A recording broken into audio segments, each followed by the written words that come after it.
今回は新しく出たカメラ DJI Osmo Pocket 3で川崎の工場夜景を撮影しに行くのだ。川崎工場夜景は前にも撮影しに行ったよね。あの時は DJI Pocket 2だったのだ。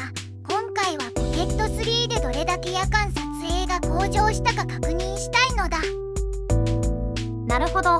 今度のポケット3はセンサーが1インチだし、夜間撮影能力が向上してそうだよね。操作性も向上しているし、どんな映像が撮れるか楽しみなのだ。前回のポケット2の動画は説明欄にリンクを貼っておくね。ちなみに今の映像は川崎港海底トンネルなのだ。光の加減によってダッシュボードがガラスに映っちゃってるね。車載に関してはまたちょっと手を入れないといけないようなのだ。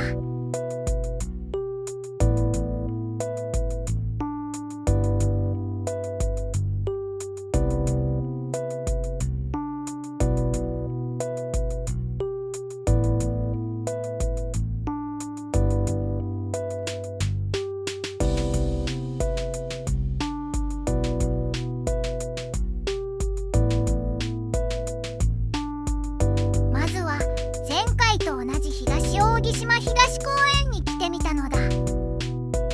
この公園来るのは大変だけどバーベキューもできるしいい公園だよね。前にポケット2で撮った映像と比べると画面が明るいしノイズも少ないのだ。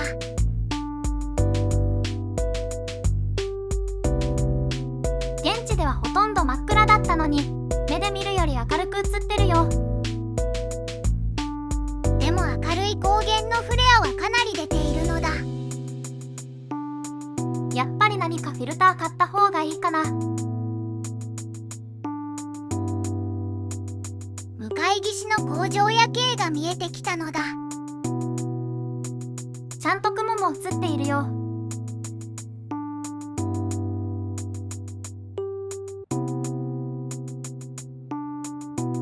2倍にしてみたらやっぱりノイズはかなり出てるね。しかしそれにしてもこんなに明るく映るとは驚きなのだ。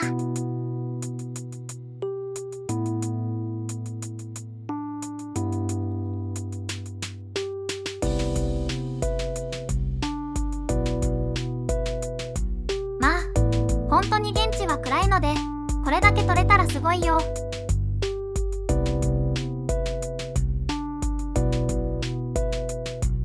またポケット2の動画と比べてみるのだ。ポケット2の方はかなり暗いよね。こんなに違うんだ。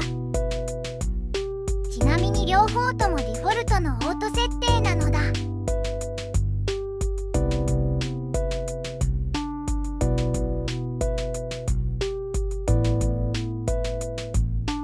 あそこの「慶応」の文字もはっきり読めるね。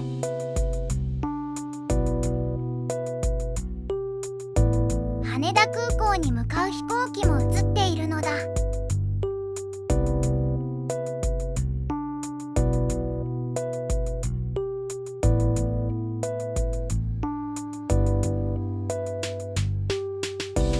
ここも比較的有名な工場夜景なのだ。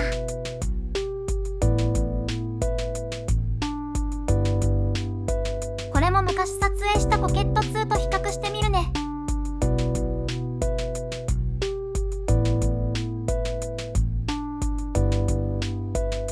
ポケット3ではディティールがかなり明確に映っているのだ。フレアはあるけどゴーストは少なめかな。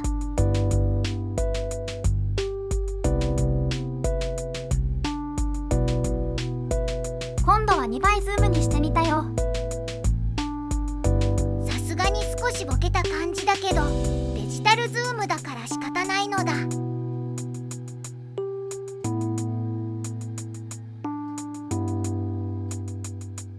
今度はちょっと露出を落としてみたよ。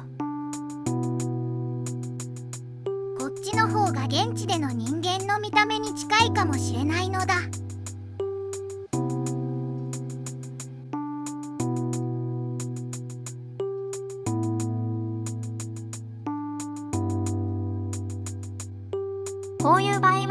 湿を落とした方が綺麗かもしれないね。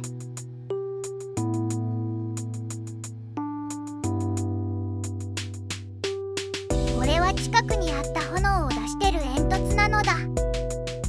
ガスでも出して燃やしてるのかな。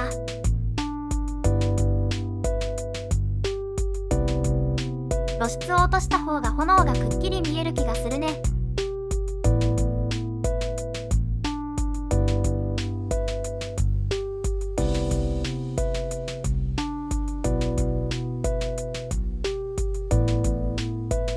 さっきのとこからすぐ近くにある日本触媒の工場なのだ。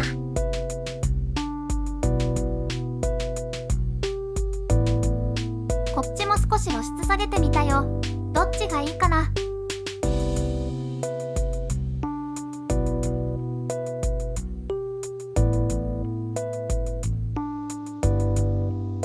これもかなり明るく映っているのだ。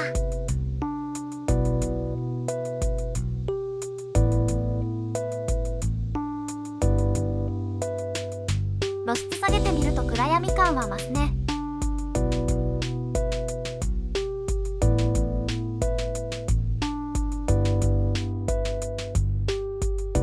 こっちはまた標準設定なので明るいのだ。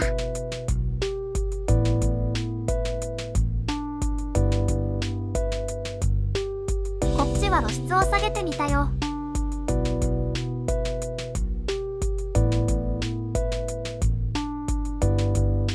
ここは向かいにあるサンケミカルの工場なのだ。この辺り工場たくさんあってマニアには嬉しい場所だよね。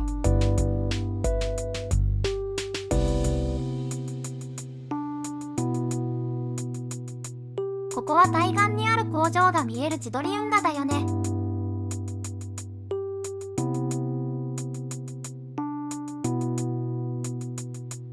デジタルズームだと画質悪くなるけど、そこそこ綺麗なのだ。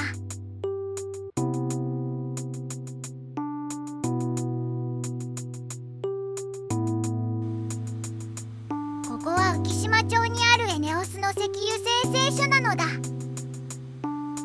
緑っぽく映ってるけど現地では普通に白いんだけどね。ホワイトバランスを調整していないからなのだ。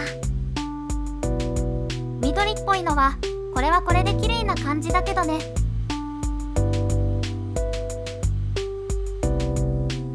あとはこの辺りの工場夜景をたくさん見ていこうか。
ということで今回はこれで終わりなのだ。